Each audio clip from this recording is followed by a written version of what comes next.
tonight's meeting to order. If you guys could join me in saying allegiance. To the flag of the United States of America and to the republic for which it stands, one nation, under God, indivisible, with liberty and justice for all.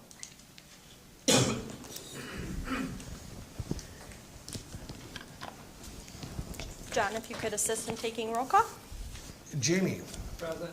Clark. Here. Myself, John here. Jason. Here. Alicia. Here. Donna. Here. Okay, all are here. Thank you, John. Could I get a motion to approve tonight's agenda? So moved. I have a motion by John. Do I have a second? I'll second. And a second by Jason to approve the agenda. All those in favor, please signify by saying aye. Aye. Opposed, same sign. The agenda is approved. Announcements. The next school board meeting, the next regular school board meeting will be on Monday, June 10th, 2024 at 6 p.m. in the GSL High School Community Room, number 443-444. Any acknowledgements for tonight? I would like to acknowledge our FFA group who did very well at the state competition here this last couple weeks ago or so. They did great. So kudos to them. Yes, congratulations to them. Any additional acknowledgements for tonight?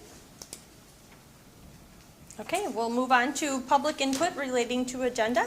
We'll do a first call and a second call relating to public input relating to the agenda, and a third call for public input relating to the agenda. Okay, hearing none, we'll move on to reports and presentations. And tonight we have ECLC and community education.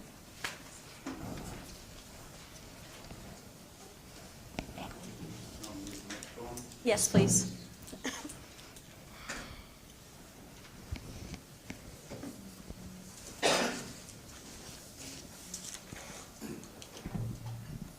Bear with me for one second. I have a kind of a bad cough that won't go away.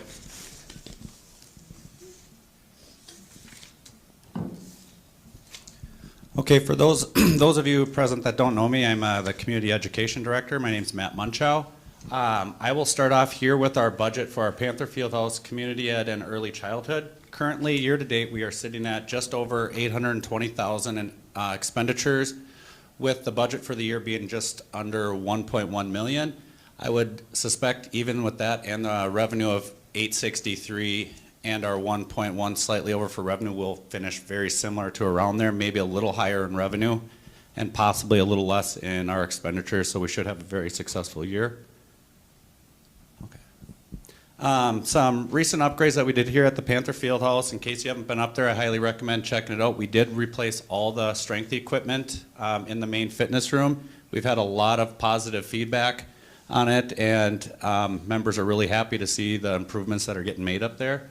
And I just posted a couple quick pictures just so you can kind of get a glance. But like I mentioned, I think you should go up there and check it out. It's pretty nice equipment. And then it also opened up a little more room for us to do some other type of training. We did actually increase the amount of equipment, even though some people might not think it looks that way, because a lot of the equipment's a lot more compact. We replaced 14 pieces of equipment with 18 new machines. Some upcoming plans that we have for this upcoming year would be painting in the lower half of gyms 1 through 3, and right now I'm just exploring different options for a multi-purpose room. We've had some negative feedback there from our dance team and just from our fitness classes that we have in there that it's not very good for impact on your joints. It's a concrete floor with like a linoleum tile over it, so it's definitely time to look at some upgrading there. And then membership-wise, we are looking at possibly increasing just the daily use, but keeping our dedicated members at the same rate. Our last increase was roughly around 2 years ago, which we did about a $2.50 increase on our monthly membership. And then exploring some options for our weight room in the back section, which we haven't really done any replacements, just for our athletic teams to make it a little more efficient for their workouts. And moving on more to community ed, very similar to other previous years, we've had our digital flyer, which we've been doing, and a digital book. We added, well, not the community email. We started that last year, so if you guys aren't on our community email and you'd like to be on or added to it, you just have to let me know and give me your email. We do have an adult active email just for our adult classes and workout classes. And then, of course, our website, social media, and our TV in the commons area that's used for advertising.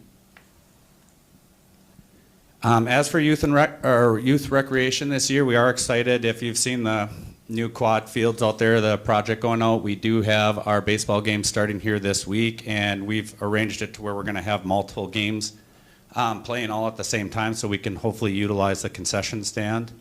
Kind of get a little more people out there to get to see our facilities. And thankfully this year was another great year where we didn't really have to see any major increases in our activity fees. The only time we have is really on our competitive level teams, and those are actually not due to us. It's just because of the league fees that we have to pay on top of that and some equipment.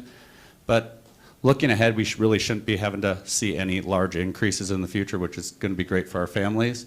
And then registrations have really been steady. We haven't seen a decrease in registrations, and we haven't seen a major increase, but it's good to see us staying at the same point. And for this upcoming year, last year we started it, but we're going to be adding a lot of new third-party camps, so other businesses coming in to offer camps for coaches, but that's going to be on top of what our head coaches offer already, so just offering more opportunities.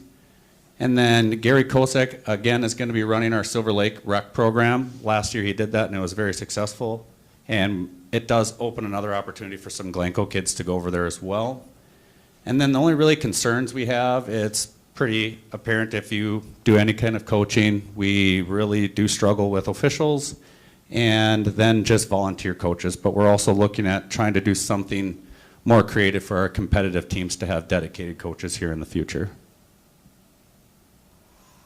For youth enrichment, the only downfall we have really here is Michelle had some funding that I was able to utilize the last couple of years through COVID. I don't know where it came from exactly, but that did help us drastically decrease our fees to almost nothing. We just basically had a fee just to essentially register. So some of our fees that were originally $100 for a class were $5, maybe $10. And we've seen our registrations drastically increase, which was awesome. So now that we did lose that funding, we are going to try to eat some of the costs in community ed to keep our registrations up and keep our classes running and see how long we can go along with that. But we are trying to add some different classes by also including PAC in our new Clubhouse program. And then we did add some new courses that fall in the lines of pottery, mosaic art, motion madness. We do have a reptile show this year that does look to be pretty exciting that we'll be hosting in the auditorium, and then some new CAD classes. This year we did make it exclusive with Today's Driving School. We are going to be offering their driver's education program, so we won't be utilizing any other third-party companies, and we do have a new fee based through them through the year of 2025. And then we're always looking for new instructors for new programs, so if you guys do know anybody and want to offer a class, we're always looking for more. And then to the right is some of the successful classes that we have had. I don't need to list them off, but we continuously run those, just different variations.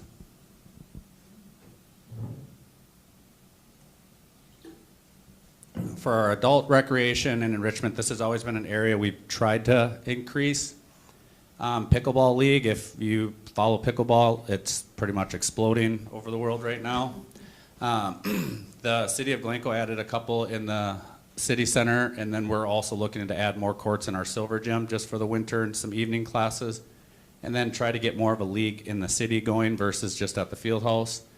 And then our karate program, we did reevaluate it a little bit to offer more opportunities to new people joining throughout the year versus it used to only be 2 times a year you could join new, and then you had to be a part of it through the whole year. So we opened that up, and then our driver's discount program is always very popular, and then it just mentioned the city of Glencoe added courts. Our aquatics program, it's growing a little bit this year. We do still offer year-round private lessons. Our summer lessons program will start in June, and it'll actually go all the way completely through August, where we've always normally been done about mid-July. We are going to include our PAC program and our Cub House program at that preschool level. And then we are looking for lifeguards always for open swim in the morning. It's a tough one to find a student to come in at 5:30, especially coming in the summer. And then we're also still continuing to do the WSI instructor course that we'll cover if you want to participate in it, or if you know someone who wants to participate in it. As long as you help us for this upcoming summer, we'd cover that fee.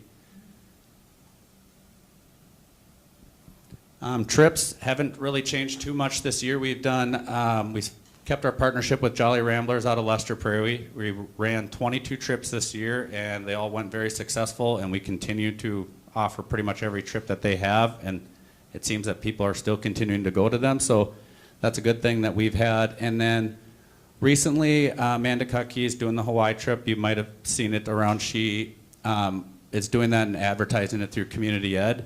And then this past few months, Renee and I have been looking at offering our own trip in the 25-26 year, and we'll do all the planning and of all the tours, the transportation, and all that. We're just exploring different locations at this point, so it's still in the research phase.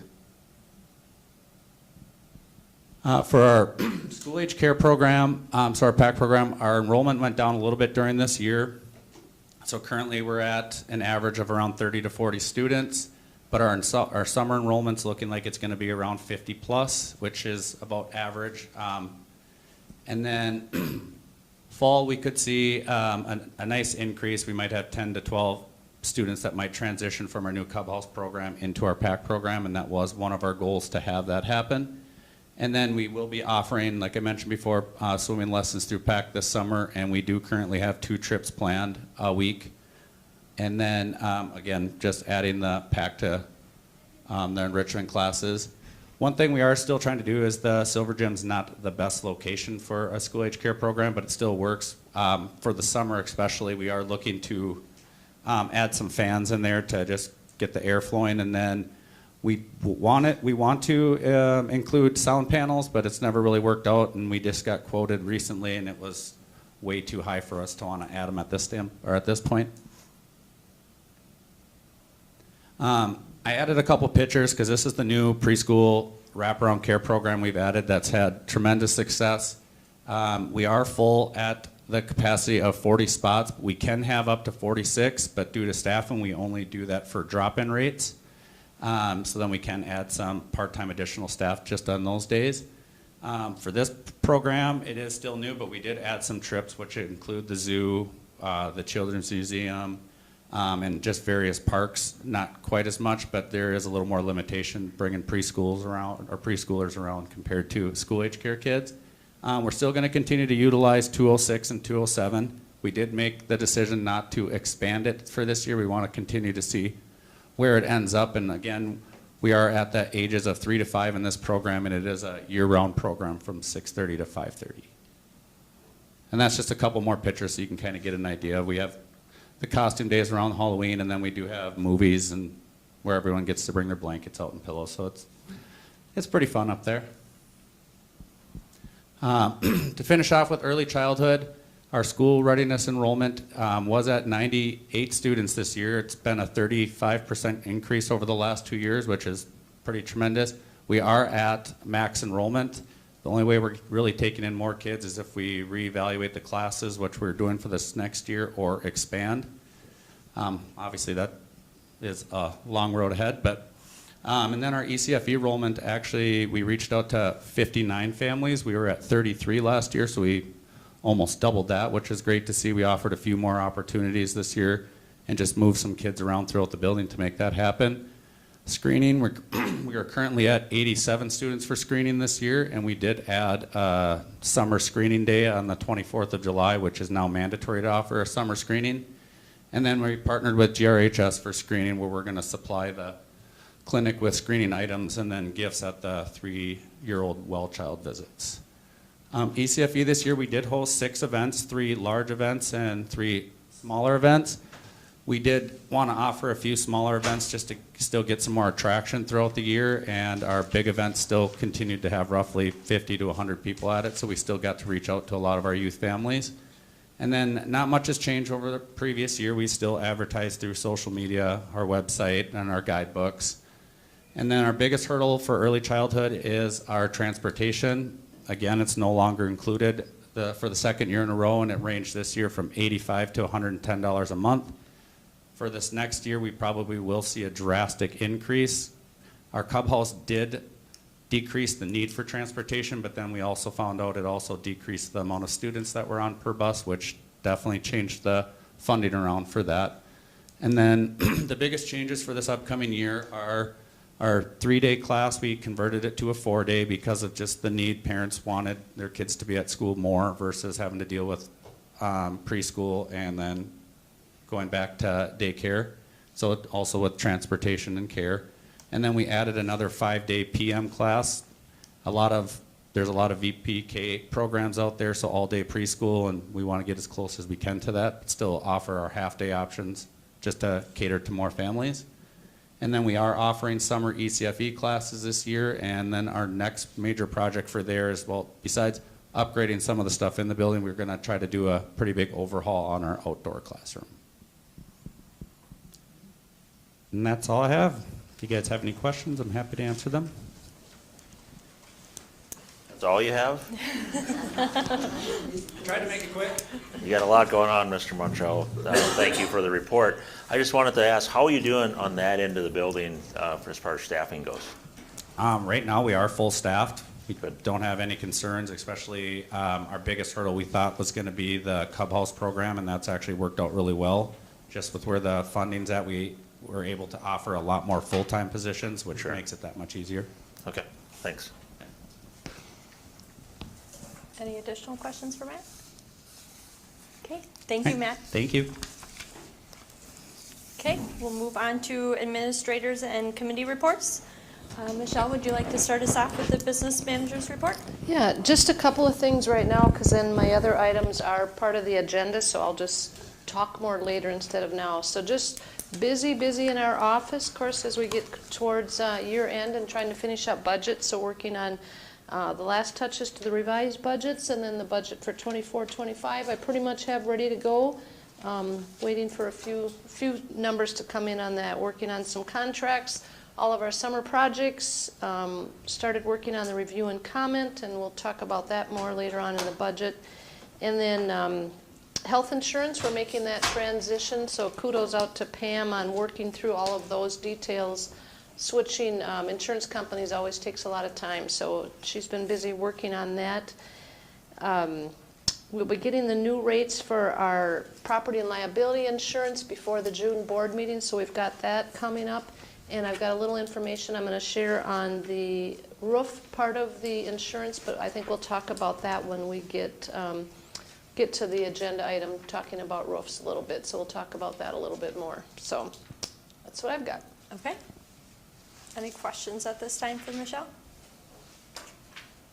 Okay, we'll move on to principals' reports. Bill, would you like to start us off? Yes, I will. Thank you, Alicia, and good evening. I'll highlight some of the items you see on your written report, and I'll start near the top, which gives you an update on where we are in our letters training. You can see that letters for educators, we had the live session on April 26th, and the live session for admin is actually this week on Wednesday afternoon. Moving down a little bit, our spring academic benchmark window is concluding this week. And we're concluding student placement. We just finished up earlier this afternoon placing pre-K to kindergarten. I'll move down kind of towards the bottom there, solution focus, RTI. Solution focus teams for Lakeside and the junior high school will be meeting to work on that transition, 6th grade to junior high. And to conclude on the first page, you can see the MCAs have finished, and Lakeside staff and students celebrated with mini donuts. We'll go to the back. There's nothing new. There's nothing new on title. We're waiting for the allocation. And then there is an initial submission which is due by the end of the fiscal year. You can see a summary of summer programs, which has been on here for a few months. I know there's an action item on the agenda. And then you can see all of the events going on at the end of the year. Just 3 that are occurring this week. Family STEM Night on Wednesday, Lakeside Band and Choir on Thursday, and then second grade Rainforest Play and Wax Museum on Friday. I'll conclude with acknowledgements. Elementary PTO for how responsive they are when we have needs. They're always there for us. Mr. Pika for the Family STEM Night, grades K through 5, and then Carrie, Annie, and Andrea for concerts and the art show. We really enjoyed last week's second grade concert on Thursday evening. So what questions do you have? Bill, with the first phase, I guess, of the letters training, are you getting any feedback from teachers or staffing, I guess, from? Yeah, the feedback, some feedback just in talking throughout the day has been really positive. The teachers I've talked to really like that we chose letters out of the 3 options. And secondly, that we included all elementary staff, and did not wait for phase 2 to include teachers in the intermediate elementary grades.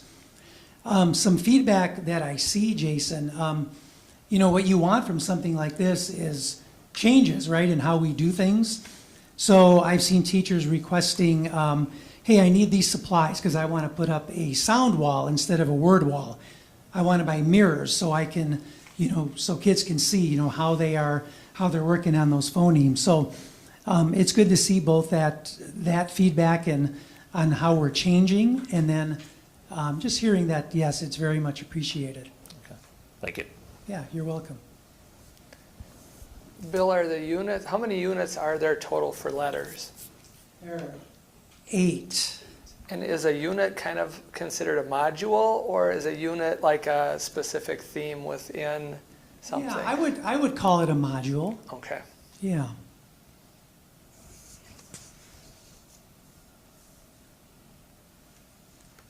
All right. Thank you. Thank you, Bill. You're Matt? welcome. Good evening.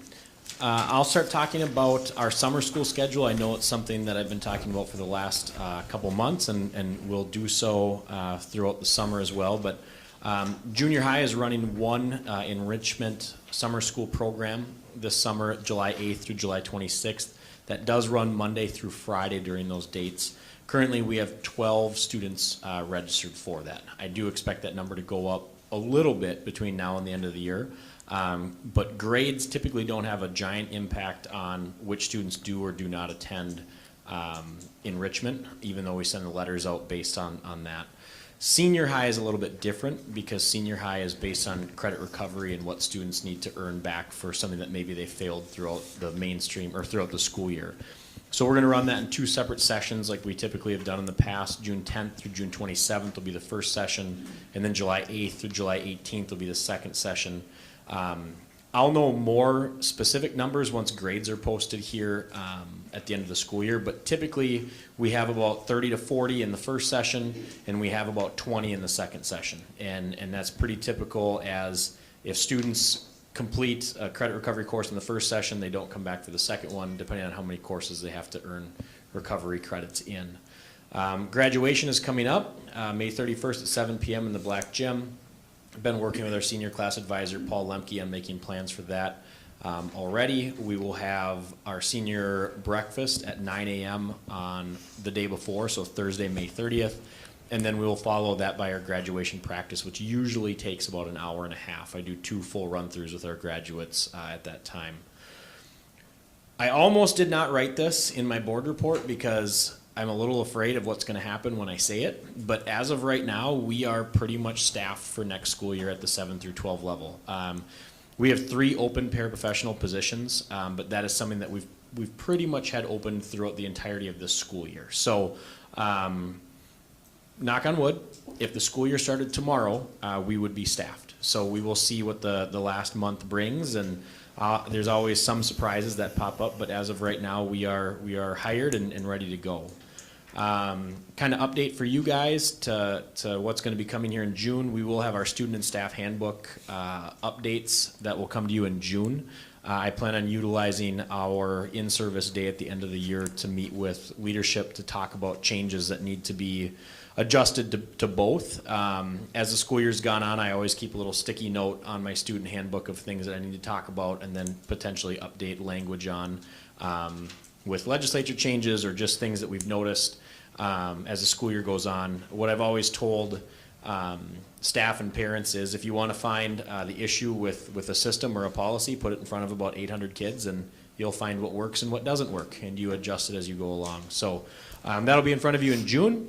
The Puerto Rico STEM trip, I know that Matt Munchow talked earlier about Amanda Kutke planning a trip to Hawaii, but she does have a trip coming up this June. They're leaving June 10th and returning June 15th. I believe she has 17 students signed up for that trip in grades 7 through 9, with I think 4 chaperones as well as 7 additional parents that'll be going along on that trip with her. We do have one last PBIS incentive trip scheduled for the end of this school year, and that is to Valley Fair on May 29th, which is the last day of school. This is very common for our junior high. Last year, we did bring our whole school, but it was on 2 separate trips. So there were benefits to it and there were drawbacks to it. This year, we're going to try doing the whole school on the final day. Currently, we have about 420 students registered to go, which is pretty good because a lot of our seniors are going to be done the Friday before. They're still invited to attend, and some of them have returned their forms and plan on going. But I do expect the majority of our students to be going. The expectation is for our students that do not go, they'll still be in school that day. We will have staff back, and we'll be running a schedule here that day as well. Acknowledgements. All of these are band and choir, but they're broken up into 2 separate things. The first one I want to talk about is All-State Band. Evelyn Elick was selected as an alternate to the Minnesota All-State Band, and Sawyer Guerrero was selected to the Minnesota All-State Choir. And then back on April 10th, Pete Gepson and Jeff Iverson hosted an in-house solo and ensemble contest. Band had 23 entries into that contest, 21 of which received a superior rating. That's as high as you can receive. Choir had 25 entries and received 17 superior ratings. So congratulations to those band and choir members, as well as thank you to Pete and Jeff for planning that. And then lastly, we did have our second blood drive of the year. We always host 2, one in the fall, one in the spring. That was on April 12th, where we had 36 units of blood collected. Our goal was 30. Our spring blood count is always down because of activities going on in the spring, which seems like it's just a very, very busy time of the year. But of those 36 units of blood collected, I think 27 of them were first-time donors, which is the whole idea behind hosting blood drives here at school, is to try and get people in an environment that they're comfortable and want to donate on. So it was great to see so many first-time donors, including myself. I donated for the first time in my life on this day, and I found out it doesn't take an hour to donate blood. It took me about 3.5 minutes. So that is something that I feel like I can do moving forward again and again. So what questions do you have for me? How many graduating seniors do we have? We should have 134. 34. Thanks. Big class. Thank you. Thanks, Matt. Okay, superintendent's report. Chris? Thank you very much. Good evening, everyone. Just a couple of updates for you, and like Michelle said, a lot of the stuff that I have been going on is on the agenda as well. But the school district has basically said that they were going to move forward and concentrate kind of on the dehumidification and the roof and not go into any more with the solar. I did talk to Rich and told him that we were not going to be moving forward with that. And there's nothing that we need to do with that, any type of official things and things like that. So we did thank him for his time. I do want to thank all of the input that we had in that, and we're ready to move forward with the roof project here moving forward. LCTN update, we're still working with Southwest West Central on this. As you guys know, LCTN, our collaborative that provides our internet services, will be basically dissolving on June 30th. And then we'll be working with Southwest West Central on that, and so far things have been moving forward with that whole piece. And From the user standpoint here at school, you're not going to see a change. You're not going to see any different. But from the financial piece and hopefully even some of the services that moving forward, we're going to even see better services for that. We're still continuing to work on contracts. We'll have some contracts hopefully for you to approve in the June meeting. And some of those contracts are done on June 30th, so it would make sense. Hopefully we'll get those all taken care of.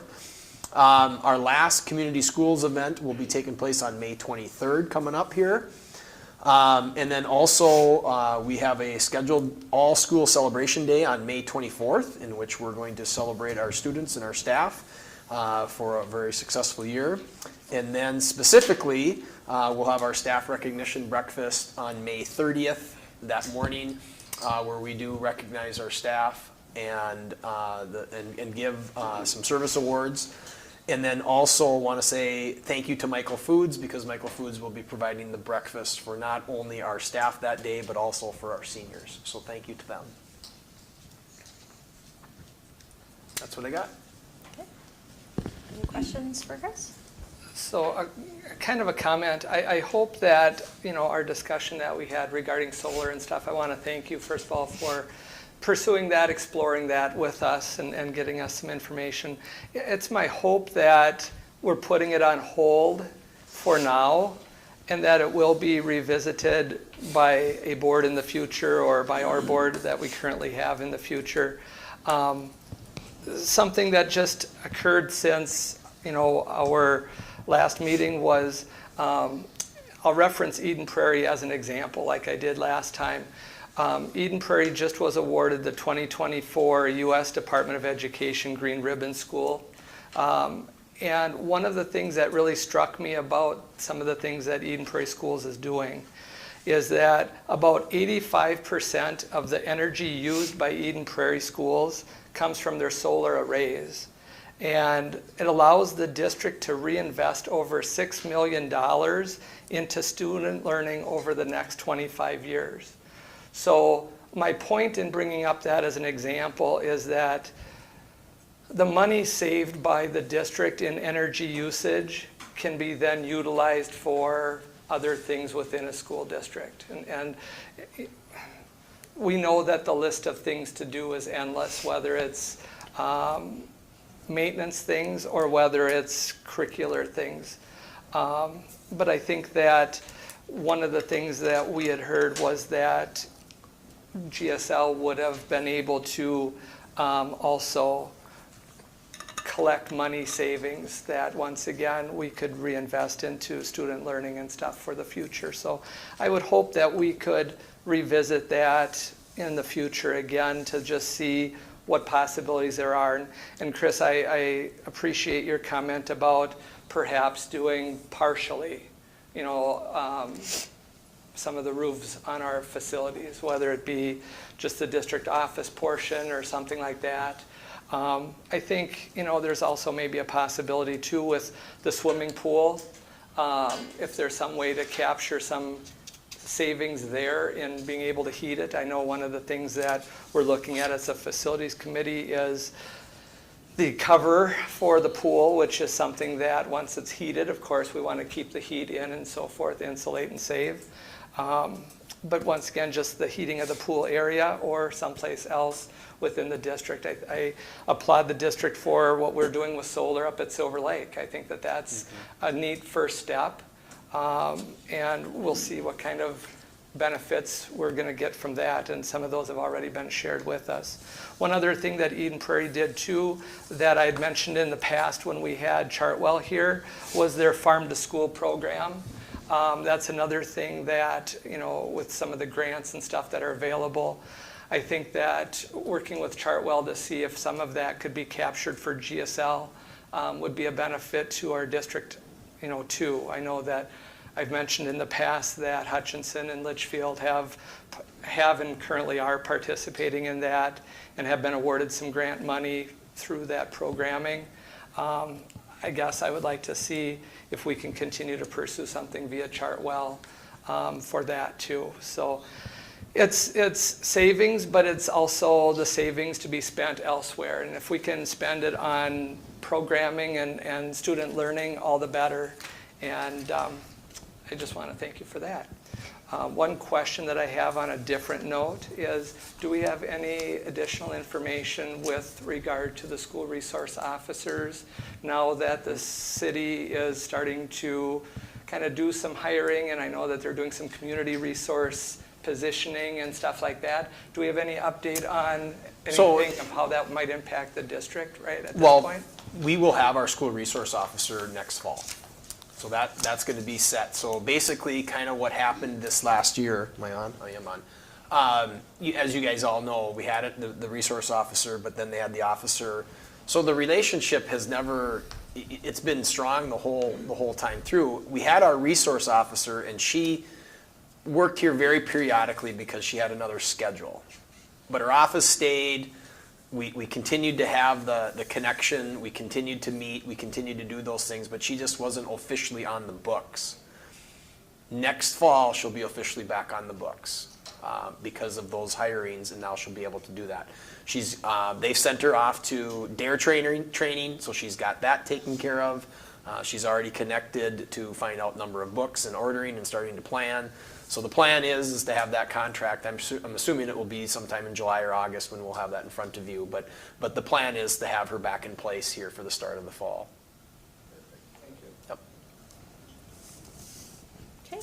Okay. Any committee reports tonight?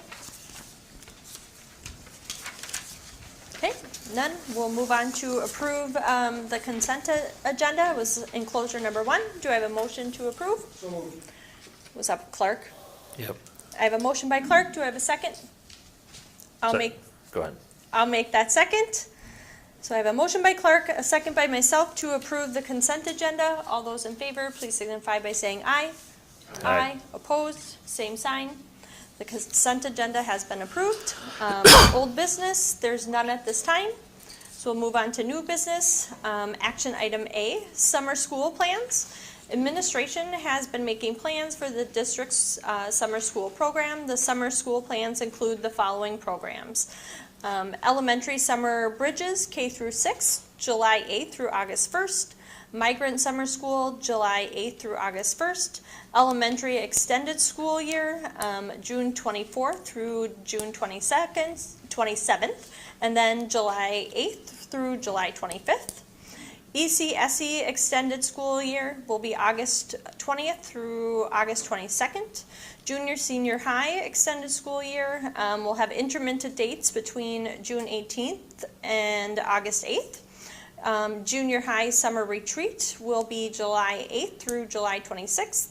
And then senior high accelerate to graduate program will be June 10th through June 27th and July 8th through July 18th.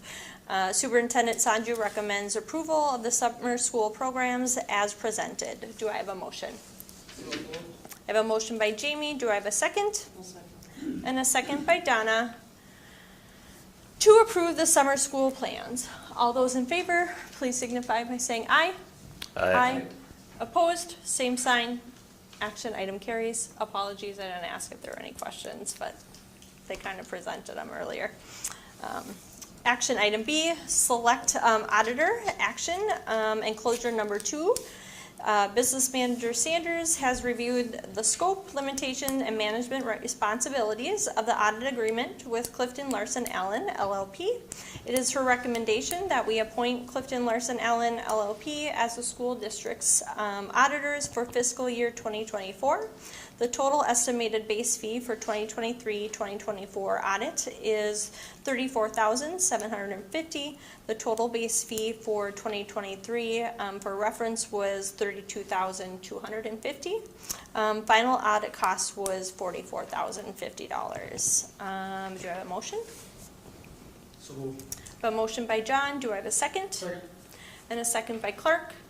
Any questions or comments before we move to vote?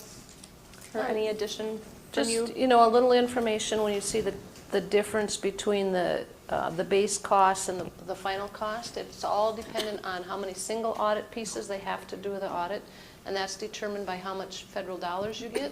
So the last 2 years, it's been a lot higher because of all the federal COVID dollars that we've gotten. I'm hoping we can get back down to one single audit, so that should reduce that. Also, a lot of the new GASB requirements has changed all the reporting requirements that has to take place. And just an FYI, there's a definite shortage of auditors that are now still doing school audits. There's even, I don't think anything will happen, but there was some talk at the legislators about trying to change school audits to maybe every other year so they could get more districts covered, but there are districts that have really scrambled the last couple of years to find a school audit because auditors can't keep up with all the school changes that have taken place. So I'm glad we still have Clifton Larson Allen willing to come out to GSL and get our audit done. So hopefully we don't see that high a price as we did last year, but that's what kind of changes. So we kind of base it off the base price and then we go from there. So Michelle, just for clarification, so the total estimated base fee is what we're approving, and then in this particular case for last year, the final cost came in more. We're paying the final audit cost, right? Yep. So we're just kind of giving an estimated base is what we are approving. If Correct. we come in under that, great. If we come in at that, okay. If we come in over that, You won't come in under that. don't take away my dream. No, you won't come in under that. Yeah. Because they also add they have a percent of technology that they have to add in there and all that other stuff too. So add or over, that's what you're going to give me, huh? Mm-hmm. All right, I'll aim for hopefully on. When she comes and presents, you can ask that. Okay. We have a motion by John and a second by Clark to appoint Clifton Larson Allen LLP as the school district's auditors for the fiscal year 2024. All those in favor, please signify by saying aye. Aye. Opposed, same sign. Action item carries. Action item C, contract for environmental testing and inspection, Inc. It is the recommendation from Superintendent Sanju and Business Manager Sander to renew a 3-year contract with Daniel Johnson with Environmental Testing and Inspection, Inc. from July 1st, 2024 to June 30th, 2027. The contract will be a 2.5% increase each year. The amount of the contract will be from July 1, 2024 to June 30th, 2025, $10,700. July 1, 25 to June 30th, 26, $10,968. July 1, 26 to June 30th, 27, $11,242. Do I have a motion? So moved. I have a motion by Jamie. Do I have a second? Second. And a second by Jason. Any questions, further information? So for about the past 17 years, we have worked with Steve Musser Environmental. He has done this position for us. This past year, kind of mid-year, he got offered a position out at Wyoming State doing health and safety. And so he had Dan fill in for him, because we had the contract in place. Dan has done some things for us in the past. That's who Steve has always worked with. For somebody that has to come in and do air quality, asbestos testing, Dan would be the guy that did it. So now Steve is kind of selling out. Dan's kind of taking over what that contract is. The contract looks identical to what we had with Steve. There was no other changes. We'll continue be doing the same things that they've always done. So we have this position in place to somebody assist us that helps out with the employee right to know, with indoor air quality, with pest management, looking at all those health and safety type things. Yep. So they do a good job. He's usually on site at least once a month. If we need him for something, he comes out right away. If there's a certain issue that we need him to address, he's been attending the last couple of health and safety meetings. He's just a good resource for us to have when something like that comes up, So I would highly recommend we continue with this contract. The transition has been seamless. Dan does a great job. And something to look forward to, especially staff that are sitting here, we have a new way to do bloodborne pathogens coming up. Super exciting. Not all of us will have that, right? No, Jane? Yeah, I hear it. Is the 2.5% increase typical for other districts right now in the area? And if nothing kind of changed in the contract, what kind of caused the increase of any sort? Inflation, probably. Cost of living. right? Yeah, Just- when I saw the 2.5, I said, okay, we're signing, we're Gas, done. right. Compared to all the other contracts that Yeah, we've this dealt is- with for the yeah. last year. So I'm sure that's just his cost of doing business, you know, gas to come out. He doesn't get paid additional mileage when he comes out, so that's all his trips coming here. So I would say it's just a cost of living increase. And where is he from again, or where is he out of? He lives I don't know. Metro? in the metro. Yep. I'm drawing a blank right now which Okay. part of the metro. I can ask him again. But I think he's most of the, I can't speak for every school district, but several schools use Steve in Musser Environmental. Dan is kind of stepping in on those schools as well.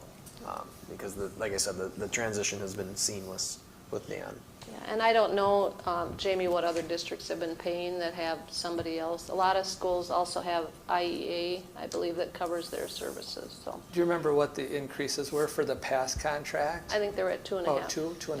Okay, thank you. Okay, no additional questions? Okay, I have a motion made by Jamie and a second by Jason to approve the 3-year contract with Environmental Testing and Inspection, Inc. from July 1, 2024 through June 30th, 2027. All those in favor, please signify by saying aye. Aye. Opposed, same sign. Action item carries. Action item D, determine bond amount. This is, was there an enclosure? No. Okay. So, the board has received test impact details on the proposed roof, facade, and HVAC project from Jeff Seeley from Ehlers. The estimated project cost is between 9.8 million to approximately 10.8 million. Possible bond amounts have been presented are as follows, with length of bond of 20 years with an average interest rate of 5%. Upon successful election, the bonds would be sold in the spring of 2025. Possible bond amounts are at 7 million, 10 million, 10.9, or 12 million. Do we want to do some discussion and Yeah, stuff I think before that we would be do a best before you motion? try to make a motion, Yeah. if that's okay. So I left you a couple handouts. The first one with kind of the green sheet there is the updated summary that they put together that now includes the purple gym for the air conditioning dehumidification. When Brandon was here and presented, they didn't have that on there. We had them add that. So, you know, high estimate on adding that was only $200,000. So we thought that came in really reasonable. And just an update, if you remember, Brandon was here last time. In the past, you've heard Jake has been with him. Jake is kind of, you know, with Brandon and has done a lot of the grunt work. He stopped in the other day. I don't know if we told you or not, but Jake didn't make it to our last meeting. He had been in San Diego for a guys' golf weekend and ended up in a terrible accident. His Uber that he was in was T-boned, and he's got a collar on and 40-some stitches in his head. So it was really, really glad to see him in the office and walking. So Chris and I had a chance to sit down and go through this budget with him. You know, how comfortable are you with it? You know, how much do you feel your inflation is that you've built into there? And they're really, really comfortable at the high end of 10.8. You know, they would hope that it would come in a little bit less than that. But, you know, we've been through this with the building project, ended up short, thinking we'd have enough money, and then you have to scramble to try to figure out how to pay for it. So that's the range of the project that they're looking at right now, that 9.8 to 10.8 on the high side. That's got the contingencies built in. What we've started doing, what I've gotten John Templin working on, also Chris and I working on, is, so say we come in at 9.8 and you bond for higher, what's the next priority list that you would do with that money? Because that also has to go in your review and comment. You have to state what it's going to be used for if you have extra funds from the bond. It could be a pretty simple statement saying we're going to use it for additional HVAC projects, you know, and I think we'll be fine. None of the HVAC is addressing any of our units at Silver Lake at this point. We haven't even had them really look at those rooftop units because we haven't had near the trouble with them compared to this campus here. The one we have had trouble with at Lakeside is the media center one that also runs the where the computer server rooms are. And we've had a quote to get that done the last couple years, and it's running between 80 and 100,000. Well, that would be first on the list if we can get by that long without having to address it sooner. And then looking at some of those large spaces like we're doing at this campus. You look at the kitchen, even though they're not cooking right now in the kitchen, it's still hot in there in September, October, or April, May, with all those ovens going. So that could be an area tied in with the cafeteria potentially, or the gym up there. And this is just us kind of rambling and putting together ideas. We'll get a more firm list going for that. And I told Jake he couldn't go on the roof, but the Tremco guys are going to go on the roof and take a closer look at all those rooftop units at Lakeside. So we'd have a really solid list and a priority list of what would be addressed with any extra dollars that are available after that. So looking at those, as you know, when we had Jeff Seeley out here earlier, he had did for us the bond options of that $7 million, $10 million, and $12 million. When we saw what these budget proposals came in at, we said, well, what would a $10.9 million come in at? So that's what you've got in front of you. Yours is ran front to back, so you can look at all those. You know, looking at comparing kind of the 10 million to the 10.9, not a big difference. You know, if you just pull out like the $300,000 house, you're going from the 10 million at $78 to the 10.9 of 85.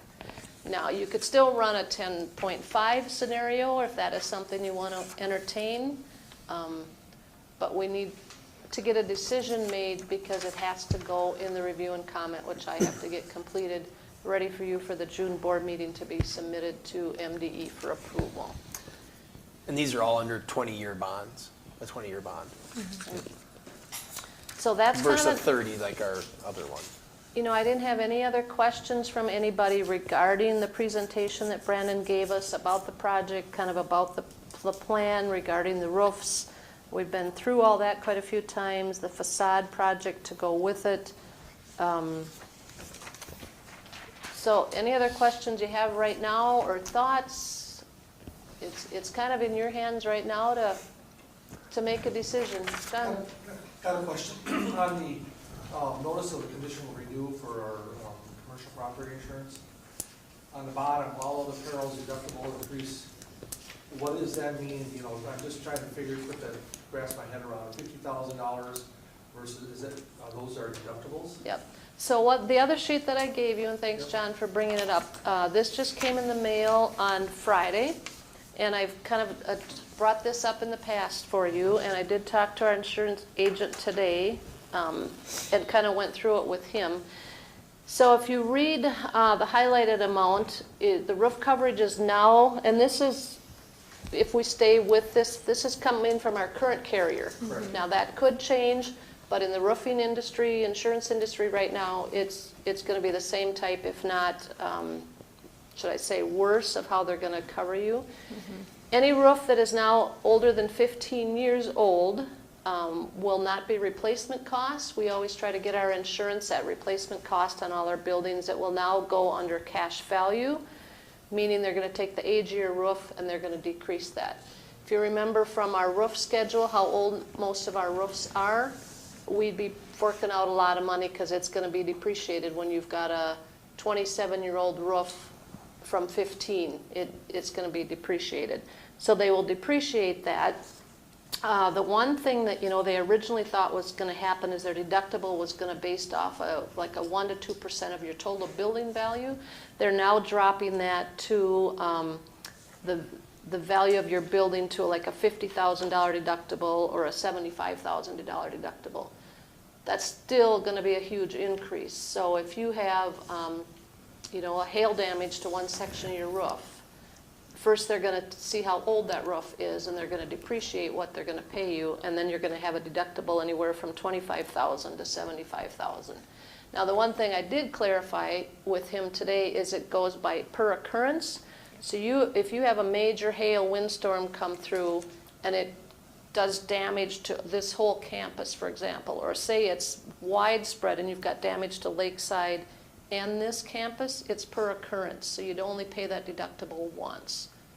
But now if you'd have one storm in June that took off part of your roof, and then you have a storm in August that took part of your roof, that's 2 occurrences, so you'd pay that deductible again the second time or third time in that year. So it's going to go by your policy year. And that's if roofs are 15 years or older? Mm-hmm. Correct. Yep. I know a few congregations who have been told they have older roofs and the insurance has been dropped. Yep. Or they're not gonna be renewing the insurance in the churches. So it's sent the congregation scrambling to look for new insurance just because of the age of the roof. And they're going to have a hard time finding it. Right. Based on that, we saw MSB had an article from Easton Schools, Chris, Yes. that, and theirs was stemming from electrical, but it was electrical and roofing that their insurance was dropping them, and they didn't know how to do it. So I think we got a lot of validity in the plan that we've worked and put together of why, we know we need to fix roofs because they're leaking, right? We've got pictures from a couple weeks ago when we had buckets sitting around from different spots in the building of where it's leaking. But also the fact of when you look at not being able to get coverage, or if you take that 27-year-old roof and now all of a sudden you got to come up with $1 million because they've decreased your value, that's going to have a lot of money, behind it. So. Yeah, it's not the most glamorous of bonds, right? But it is something that's very practical, and I think it shows that we're thinking about our facilities and putting a plan in place to make sure that we're taking care of them, and also only asking for what we need. And then when you're up there, having the time to put some dehumidification in, I think this is the right time to do that. Where do you stop the line with the dehumidification? We went here because these are going to be things that are going to be used quite often during the summer. We know that there's, concerts and those types of things. The auditorium gets very, very warm, even in the middle of the winter. Being able to have that stuff happen and be able to have that temperature control in those facilities, I think is worth doing it. And it shows the value of the dollars being able to do that, if that makes sense. It's like, for a little bit more, we can do this while they're up there and be able to address some of those needs. It's been a situation at our field house for many years. Our public would love to have air conditioning or dehumidification during the summer when it's up there because it gets really, really warm. And so it seems like a really great opportune time. And when you look at the amount that we're asking, you look at the data that they provided, I think that it's a good plan. There are other options that are out there, but doing it this way, it allows for our eyes to still continue to have, or our budget to still continue to be able to address other needs.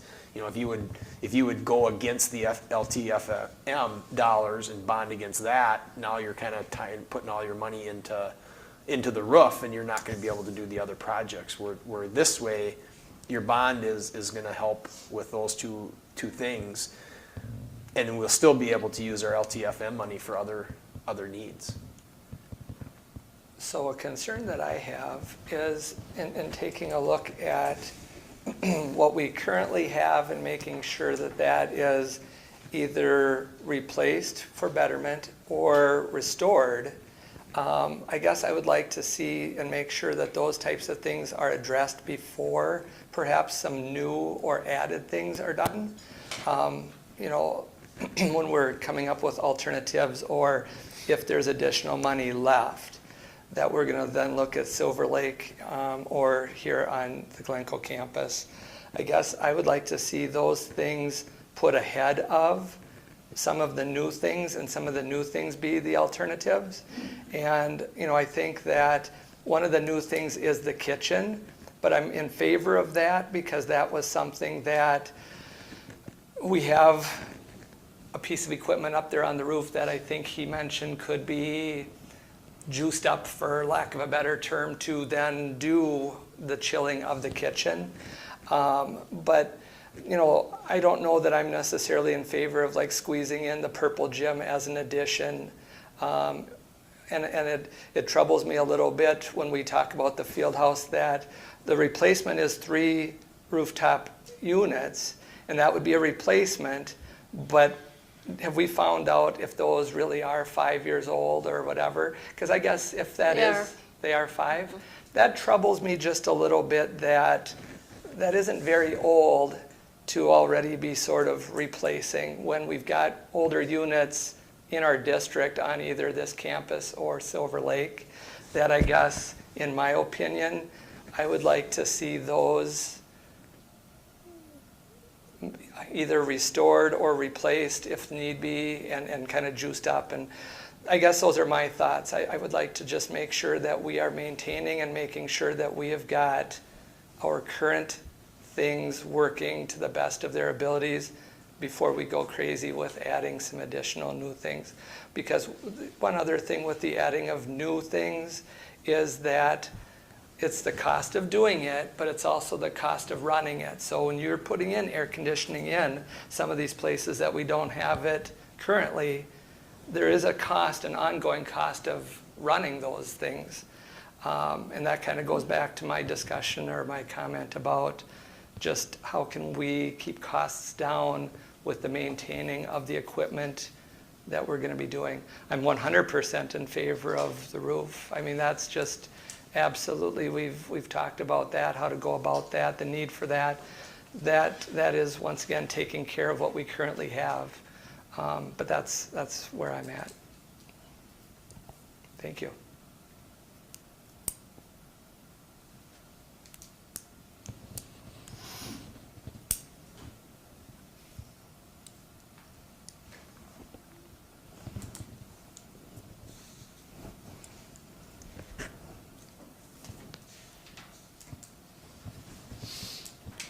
Any additional comments, questions?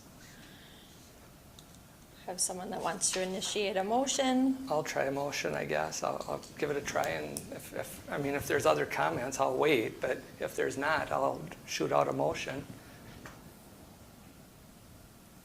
Okay, I'll try a motion. I will make a motion to proceed with a bond amount of $10 million. And then with that, at the June meeting, is that when we'll see a list of the alternatives, or the, like, if my motion's for $10 million, so if that 10 million is an amount that we have extra money, at what point do we see how that alternative list shakes out? They won't get on the roof at Silver Lake until this summer. Okay. So I won't, by the June meeting, have a list of what they would prioritize as far as the lakeside rooftop units. Okay. You know, in the review and comment, we wouldn't list alternatives. What we list is the project and the funding, all the tax impact kind of things. You don't have to specify, well, this right here would go into the review and comment. Now, if the board decides you're only going to do 10 million, then you're going to say, well, we're going to do everything on here and hope it comes in at 9.8. And if it goes over that, what's going to come off the project list? And our fear is, we talked a little bit about that, what do you do with the $10 million bond? Their fear, in talking with Jake, is the plan would be, because the 2 worst roofs are on this campus, so everything would get addressed over here the first 2 years. The 3rd year is when the Lakeside campus gets addressed. And if you spend your money here, and now you run out of money before you touch anything at Lakeside, you might run short on getting the roof and the facade done at Lakeside. So that's kind of the risk, and that's how they kind of have the project laid out, is because these were the worst roofs. The little bit at Lakeside, they can piecemeal or patch until we get to that. But it's this campus for the first 2 years, that campus for the 3rd year. So you could risk running short on finishing that roof. With the list as it is now. As it is, yeah. Yep. And you don't, I think you kind of need to know, yes, we're going to move ahead with this. And maybe, you know, by the 2nd year of the project, you're going to see how those prices are coming in better. You know, that first year, okay, we came in really good, but maybe the 2nd year it goes up. You know, when you're doing these roofs is when you want to do those rooftop units. You know, you want to match that together. You don't want to come back up there later and be jumping around on those roofs and putting cranes up there. Not that they're all going to need cranes, but a lot of those go up by cranes. So that's one of the risks. And this has some inflation built in, and it Yes, also it has does. contingency Has built some in as well, contingency right? as well. Yeah, Yeah, were questions that I asked last time. yeah. So that's my motion.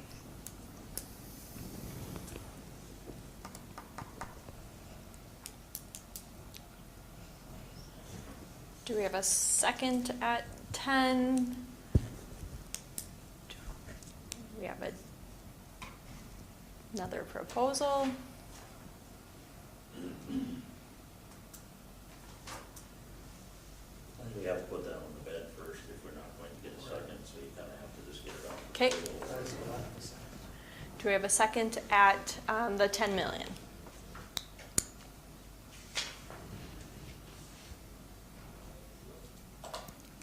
Okay. Not hearing a second. Do we I believe it just dies. dies? Do we have another motion for another amount? I'll make a motion, but before I do, I just want to say I don't want to cut us short here. We've been down this road before. 10.9 may or may not even finish the project. We don't want to go, I mean, it looks like it will, hopefully. But I will make a motion for 10.9 million to, I guess that's my I motion. second the motion. Okay, so we have a motion by Jason and a second by John for the 10.9 million bond amount to proceed with the drafting and ballot language of completing the review and comment to be presented at the June board meeting for approval and for submission to the Minnesota Department of Education. Any questions or comments before we move to a vote?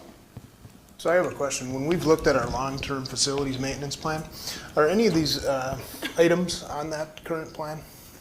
I'm just not recalling. Yeah, none of these on the list. The one that's on kind of the list, but it's been out there, is the rooftop unit that I talked about for the media center at Lakeside. That one's been there. We've gotten quotes, but it's just because of the price, we've just kind of pushed that one aside a little bit yet. Because it's working, it's just dying. And if that one comes up within this time frame, we would allocate some LTFM or operating capital to get that taken care of. Because we would have, you know, if it comes in at 100,000, we would have 100,000 in either of those funds to take care of that. Okay, thank you. Generally speaking, when you do a roof, you want to take care of the rooftop units at the same time you're doing the roof. Because you have to lift the rooftop units off in order to get the old roofing on. So you're going to have a crane here already, and to lift it off, and then you're going to have to set the a new or the existing one back on, because how the roofing, it comes up through the parapet and comes over and wraps around with all the curves, and that's how it. So, generally speaking, if you're going to do replacing a rooftop unit, you want to do it at the same time you're doing the roof. And was not here at the April meeting, but I'm assuming it hasn't changed much. We're still doing a modified built-up roof up on top there. So now is the time that we want to do those units. I know that they're 5 years old, but now is a good time to, that way everything is clean, everything is ready to go. And especially if down the road you're talking about putting solar or something on, you don't want to have, with all that traffic, this is the time to do it. The other thing that Jake is going to do is he's sending out his safety team this summer also. OSHA's coming down harder on schools and I think businesses in general about railings, roof railings, safety protection around your skylights, your roof hatches, those type of things. We're fortunate most of our rooftop units are central in the building. They have to, if they're closer than 15 feet, you have to have safety railings now around your roof hatches too, which we don't have a lot of those. Ours come out different. But they are going to look at that because that could be something that we add to our list if we need it, because they have portable type roof railings. He says portable, but not really portable unless you've got about 10 guys to move them, because they're weighted because they need to stop you from falling over.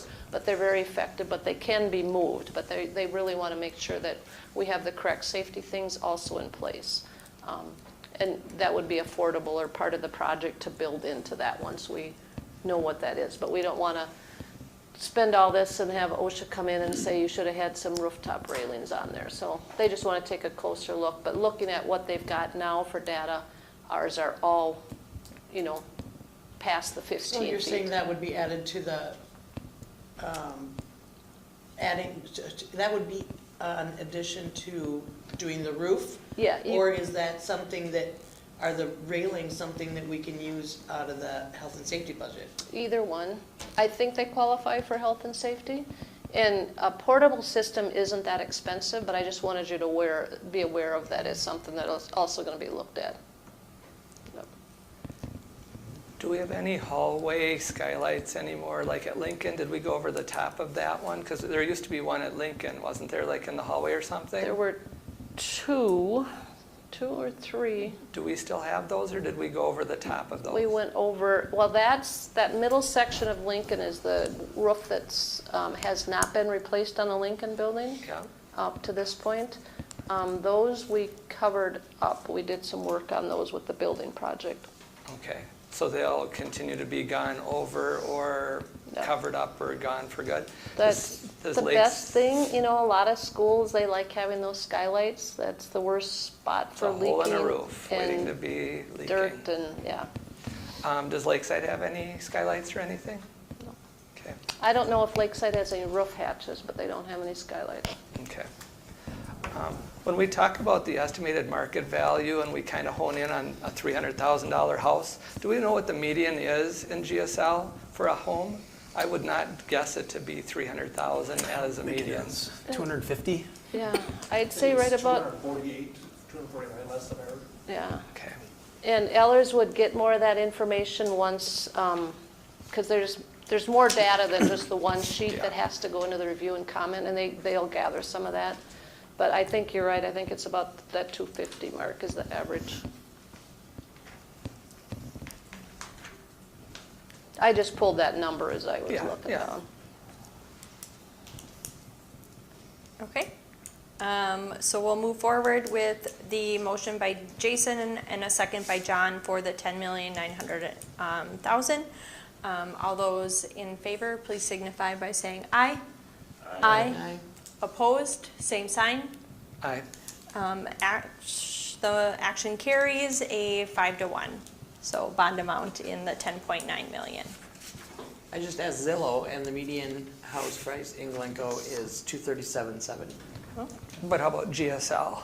I mean, I guess that was kind of my question. I just put Glencoe. No, I appreciate that. I think that GSL, when you average it, it's going to be lower. I mean, Glencoe, being the most populous, would probably have the highest. But I think when you factor in all of GSL, I think that's going to come down lower, would be my assumption. I think you're right. In Brownton, home is selling for 165 to less than 200 right now for, say, a 3-bedroom or something like that. Yeah. So.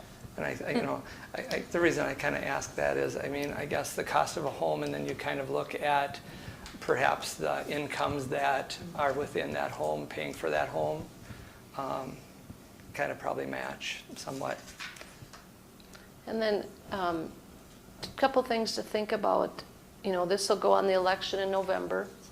I think it's going to be really important to have a plan if it's a failed election, just because of the insurance stuff that's looming there. So I think you'll want to have that plan to say, okay, when's the next time we could go back to the voters to address some of these issues, and knowing what the insurance is happening with that. I think the other thing, like Chris and I talked about, is having that list as we go to the public now with our meetings before the election, this fall and stuff, to be able to say, if there's extra dollars, here's some of the things that we've identified. We want to identify, or we want to make sure that the Silver Lake is taken care of as well as this campus. So I think putting that list together is going to help us all as we speak to the public and put that information together. So, we've got months now to work on that, but just a couple of things to keep in mind is, okay, what if it would fail? What's our next step? So, And then when putting the list together, it would be a really good idea too to add on there, this is something that we could do if we have extra dollars, because it's going to have to be redone in X number of years anyhow. Yep. That sometimes gets people to understand too that we're going to have to do it anyways. So We need to if take we care of our do- roofs. Yep. yeah. Pardon? So we need to take care of our roofs. Right. Yep. Yeah. Well, and I think after that first year of bidding, we'll kind of see where things are coming. They're not as worried about the cost so much of things, but the timing of, right now, any type of event that we order, those type of things, they're 12 weeks, 24 weeks out, so that's going to be the tricky thing next spring, getting it all in place. So, but those are the things we have to work on and think through and lay out. So our next step, then I'll let Ellers know, and then they'll start working on the full financial tax impact that has to go in the review and comment. I'll finish that up. I'll get it sent out to you as a draft as soon as we've got it put together. Thank you. Okay, thank you. Action item E, formal evaluation of Superintendent Sanju in July. This is information only. The school board will be conducting a formal evaluation of Superintendent Sanju. An evaluation report will be made by the Personnel Committee, Director Bomberg and Director Lemke at the July 8th board meeting. No school board action is necessary on this. Action item F, paraprofessional hours for 2024-2025 school year. Principal Butler requests approving the following changes of hours for paraprofessionals for the 2024-2025 school year. This is due to adding another section of STAR programming to early childhood special education and student needs. So Tiana Huser would go from 9 hours currently approved weekly to 31.5, which is a 22.5 hour weekly change. And then Jessica Bowe is currently approved at 29.5 hours, and she would go to 32.5 hours, which is a 3 hour weekly change. Do I have a motion? I have a motion by Jamie. Do I have a second? Second. And a second by Clark. To approve the following changes of hours for the paraprofessionals as requested. All those in favor, please signify by saying aye. Aye. Opposed, same sign. Action item carries. Yeah, I'll just add, this yeah, might sorry. be the first of a couple changes here and there as schedules start getting tweaked and things like that. We always want to make sure that the approved hours match exactly what the board has, and that's for audit purposes and things like that. So that's why you see these every once in a while. And you might see another one coming up in June or August as we start getting schedules finalized. Okay. Action item G, first reading of policies. It is the recommendation of the policy committee to bring back the following policies for adoption at the next school board meeting. 801, equal access to school facilities. 805, waste reduction and recycling. 901, community education. 902, use of school district facilities and equipment. 904, distribution of materials on school district property by non-school persons. 905, advertising. 906, community notification of predatory offenders. 907, rewards. And 907.1, latex balloons, latex glove prohibition. Do I have a motion? I'll make that motion. I'll second. And I have a second by John. To bring back the policies listed above for adoption at the next school board meeting. All those in favor, please signify by saying aye. Aye. Opposed, same sign. Action item carries. Action item H, resolution to adopt a donation. It is the recommendation of Superintendent Sanju to adopt the resolution to accept donations. Do I have a motion to adopt the resolution? I have a motion by Jason and a second by Clark to adopt a resolution to accept the donations. Tonight we have donations from McLeod County Cooperative, Glencoe Lions Club, and the GSL Elementary PTO. All those in favor, please signify by saying aye. Aye. Opposed, same sign. And action item carries. Action item I, miscellaneous. Can I ask a question about Oh, that? yeah. This is kind of to Matt over there. I was looking at the list of recipients that won awards on, the student senior night or whatever, and all the kids that got scholarships and stuff, because it was very impressive how much money that kids walked away with. I just have a question. I don't even remember when it was now. It's been some time since we changed the qualification for being on sports from a D- to pass or fail. Do you think that students getting some of these awards for sports and stuff had anything to do with that? Do you think that it has made it better for some of the students to play sports? Because this last one, the 4-year and 3-year security, this last list, there's a lot of kids that won awards and stuff for sports and stuff. And I'm just wondering, because I was really not in favor of lowering it at all. But I just want to know your opinion as to whether or not you think lowering it has made a difference, a positive difference, or not. I think it's hard to quantify that. That change, I believe, was made 2 years ago. Mm-hmm. So I don't think that the increase in 4-year, 3-season sport athletes, I don't know that they're necessarily correlated right now. I think in 2 years it could be. Same thing that I said when we looked at removing it from a D+ down to a D- to participate, and these are all conversations I had at the time. I don't know that a D+ is a high standard. So if we're going to have a high standard for kids to be in sports, let's make it a B, because that's a high standard. But anytime you ask me if a student is involved in an activity at school, I think it's a great thing. Everybody in a school system, whether they're a paraprofessional, certified staff member, a principal, superintendent, custodial, food service, I think they are in their line of work because they find the best interests of kids and wanting to work with them. And I think the more that we have kids around those people here, it's a good thing. So, have I seen drastic impacts? Honestly, I think I've seen sports, and Dean would be able to answer that better. I think I've seen numbers and activities go down, unfortunately, and for whatever reasons, I don't know what that is. I think COVID came and a lot of kids went to work or found something else that they did, and they stuck with it. I would hope that we see those numbers go back up. But, if you're going to ask me what I think it is, like I said, I don't have data to support it right now. I could get something and bring back in the June meeting, but I think it's been a positive. And I think anytime that we can remove a barrier for kids to be involved and active, it's a good thing. Certainly I don't want kids that are failing participating because grades are going to come first, but my personal opinion on it, I think it's been a positive.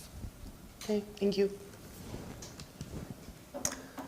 I would just like to add, we probably should have acknowledged that, right? I mean, Yeah. It was over $184,000 that was given away, and those are local scholarships, right? So they didn't necessarily have anything to do if they were in a sport or not, right? So it was, all those different organizations and people that have donated.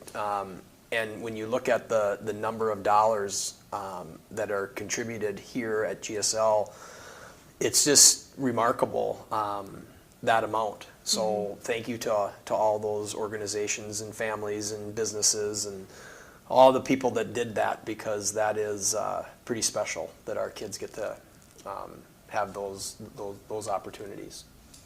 Yes, it's a great support for our seniors continuing on with their education. Okay. Any other miscellaneous items? Okay, hearing none, we'll move on to adjournment. Do I have a motion to adjourn? We'll do a motion by Clark and a second by Jamie to adjourn tonight's meeting at 7:25 p.m. All those in favor, please signify by saying aye.